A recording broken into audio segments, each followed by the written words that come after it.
internet. Right here. He's been, there's a picture on Instagram of it. Hey. He's been, climbing onto my chest. Like, I was sitting up playing, The Last of Us. He's been climbing up onto my chest. And he would just meow in my face. Hey! Don't you turn around on me. Fatty. Tail. Yeah, he just climbs on my chest and just meow right into my face, like this close. I'm like, what the hell is your problem? Did you just walk out the room? But yeah, he was doing that. And then I was like, okay, maybe you're hungry. And I went and fed him all. And then he was good for a while. And then he came back and did it again. And then just plastered himself all over me. And I'm like, okay, maybe he just wants attention. But yeah, he stayed on my chest for most of my playthrough. So that was fun, because I was like, oh, really tense moment of zombies and cat. Did I just turn around? I'm trying not to rotate the camera, because it does this sometimes. I finished The Last of Us just a little while ago, and I kind of just sat here, and oh my god, it's just, what is it with games recently that they're just so good? And again with the endings, like seriously, like all these games require you to talk. The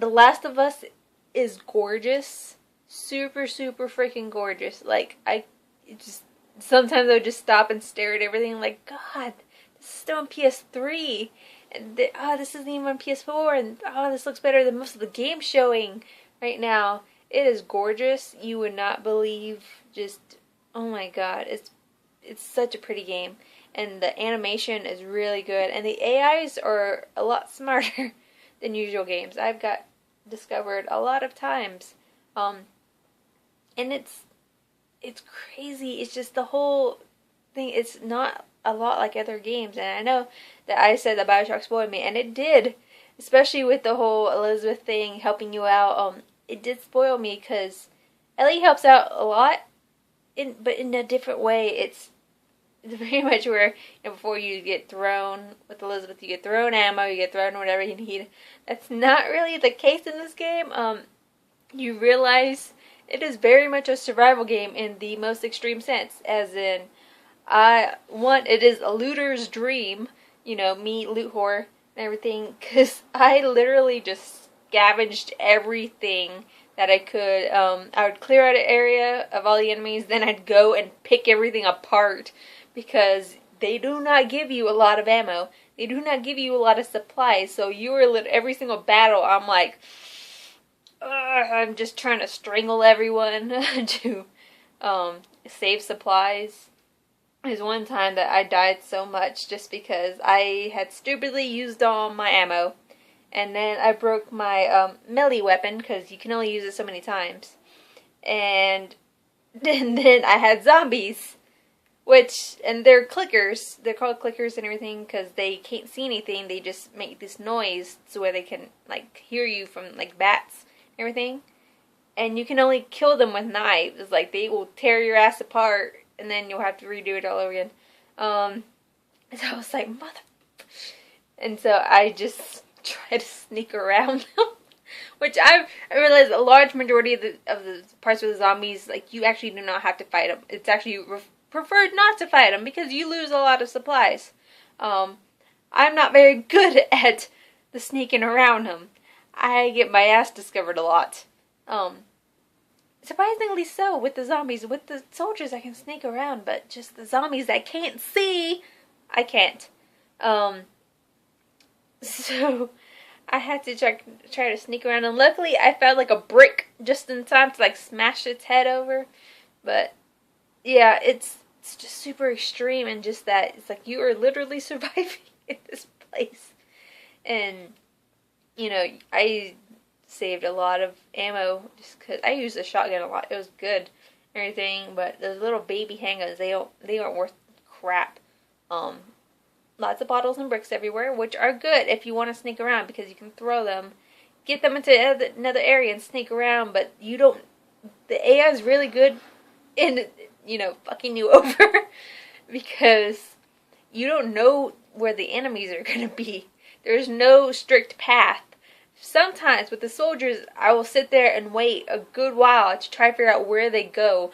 But sometimes they move on you, especially if you kill one and even the slightest sound comes out, they'll freaking move on you. And then I'm sitting there again trying to figure out how to get one soldier off so I don't unearth the other ones, because then I'm just going to get shot to shit.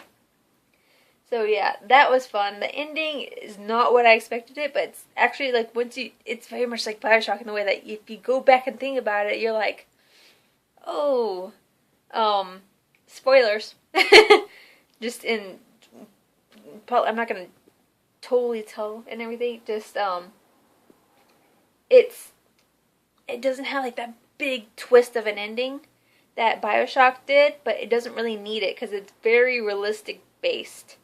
No one has superpowers, no one has magical abilities and everything. It's you and a gun and a little girl who can't shoot for shit sometimes. So the ending is kind of fitting in that way, in that it's very realistic based, and you're like, it's not big and dramatic, it's very subtle. But you kind of realize that you kind of double think everything that you've done and how the ending kind of was, and you're just like, okay, am I really the good guy or the bad guy, or am I just super selfish? And there's no other options, there's no choices to be made. This game makes them for you, which I'm happy about, because there's a lot of games where you choose your own ending and then you gotta go back and play it 10,000 times. I'm looking at you, Heavy Rain and Catherine. So it's very in that, but it's a little unsettling at first, and then you have to kind of go back and think it over. Especially because you want to be whenever, the people that are shooting you or the other antagonists are well, you kill a lot of people or you've done a lot, and they say kind of bad things about you. You kind of want to defend yourself, but then you kind of realize I may have fucked up. I may not have been the greatest, goodest person there is, but you gotta do what you gotta do to survive. So it's very moral based, where you have to go back and kind of think. So it's very good. I loved it. I think my total time was 17 hours. It's long. It's a long game, and just when you think you're about to get there, you're not. But yeah, I'm debating on replaying it again on the New Game Plus, everything, because you get all your old shit from the very beginning. So it's like playing it over. You don't lose anything. So I don't know. But yeah, there's 8 minutes long. My thoughts on Last of Us. It was very good. It was super good acting. Troy Baker, also another comparison to Bioshock Infinite. The main character Joel, his voice actor Troy Baker does Booker in Bioshock. So you got the whole rugged, dark dude, dark voice. He has a very nice voice. I mean, there's that. It is my last day off. I am going to watch some Netflix, write some stuff, edit the new Level Up DIY opening, maybe try to film some stuff, who knows. I'm not very cleaned up, so probably not. And I think that's about it. Lex Gray comment, almost 9 minutes, it's gonna be 9 minutes. I guess I'll try to see you tomorrow. I'll go back to work, so we'll see. I think that's it. Alright, bye.